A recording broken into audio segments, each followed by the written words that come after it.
Bonsoir, everyone. This is Latasha coming to you live and direct from Paris, France. I wanted to come on and do a video just talking about a little bit, updating you a little bit about what's been going on with me here. This is actually one of my first videos from France. I did a video recording earlier, just recording me walking around France and just talking about hope. So look forward to that coming out. So it's a quick video. I wanted to come and just say that how appreciative I am for everyone's support on Facebook. It's really just been a smooth transition, just the way that everyone prayed for me that it would be. And, you know, when God's in something, He just makes it so beautiful and clear. I was able to get a French cell phone number, which I'm super excited about.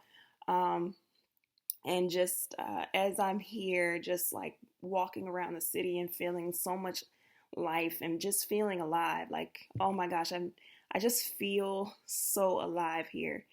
And you know, one of the ways that you can know that something is a part of your destiny is how you feel when you think about or talk about that thing. That's one of the major ways I knew I was supposed to come back here. And since I've been here, my heart has just been bursting, just with so much joy about what God has done. Um, so I wanted to share something with you that's been giving me so much hope and joy. Even as I still am walking out and walking through, you know, what are the next steps? It's like, you know, we in Genesis 12, it talks about Abraham going into his promised land, but it's all the things that you do. You know, we celebrate that, right? He leaves and he says, when God says, you know, go to a land that I will show you, he goes. So what happens when you go? What happens after that? I think it's different for everyone, but something that God's been speaking to me about was from this actual Bible study, this devotional that I've been reading, and I want to read it a little bit to you. The particular devotional is called Chase the Lion. It's on Bible Gateway. Um, for me right now, reading the word has been really important because, you know, I'm in a new land, in a new season. And I just want to, you know, really be filled up. You know, you do that anyway, but just the reading of the word is such a powerful thing. And it's one of the beautiful and best ways for God to speak to you. It's not the only way, but it is definitely a wonderful way to hear his voice. So I'm going to read this to you now, just to give you a little bit of background on Benaiah. He is one of David's mighty men. If you know anything about the mighty men, if you want to check it out, you can read 2 Samuel 23. But David had about 30 men who basically, because of his leadership, were able to step into something greater than they would have been able to do in their own life. And I just feel like for this season, this particular man, and there's not a lot written on Benaiah's life, just a few of these passages, and I just want to read it to you. Um, it says, Benaiah, son of Jehoiada, a valiant fighter from Kabzeel, performed great exploits. He struck down Moab's two mightiest warriors. He also went down into a pit on a snowy day and killed a lion.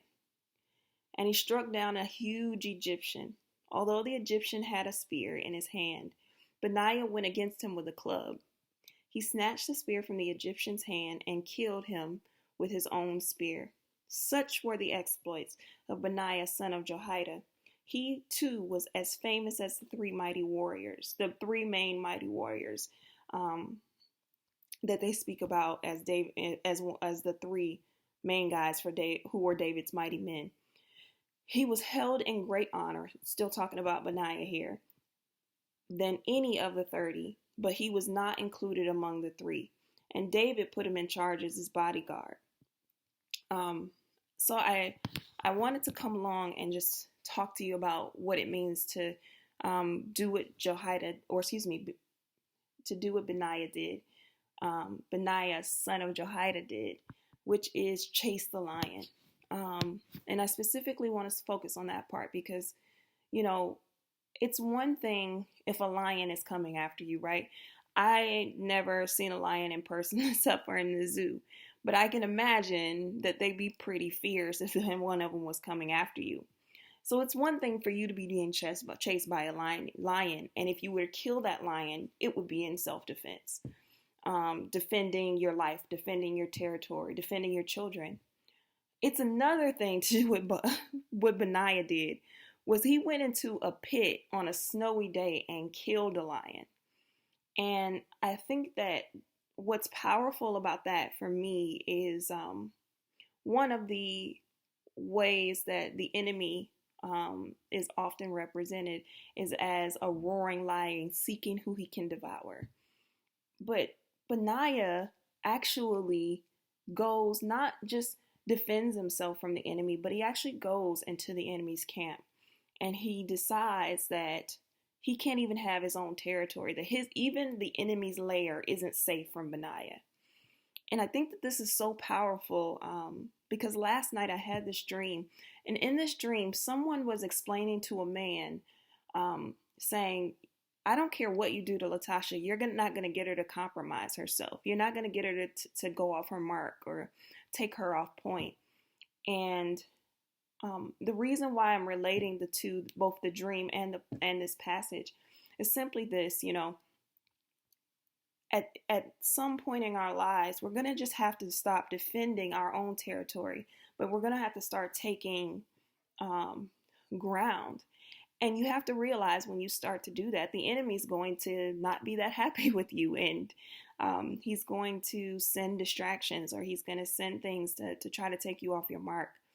But it's when you realize you have all power and all grace through the Lord Jesus that you can begin to overcome and begin to not just defend, but to also take territory. When you know who it is you represent, you're able to go into the lion's den on a snowy day, and you're able to take that territory and take that pit. And I really want to encourage you that, no matter what it may look like in the natural, no matter how foolish a thing God may be asking you to do is, go into that pit and kill that lion. There's something about performing exploits in the name of the Lord. David is actually sort of a precursor to Christ. He's one of the people in the Old Testament that was actually sort of a representation of Christ. He was a wonderful king. But I want to just challenge you that one of the big reasons why David was wonderful is because he encouraged everyone around him to also be the best that they absolutely can be. And that includes going and taking territory. And that represents Jesus. Jesus is not just interested in making sure that we're safe. He's interested in a people who are willing to go and take territory. Because believe it or not, this world does not belong to our enemy. It belongs to us. And so I just wanted to encourage you in whatever way that you're whatever season that you're in, to take territory, to go after what God has called you to chase the lion in the pit on a snowy day, on a rainy day, on a sunny day, and take that territory. I want you guys to be blessed. I'm praying for you, and don't forget to chase the lion. Bless you guys.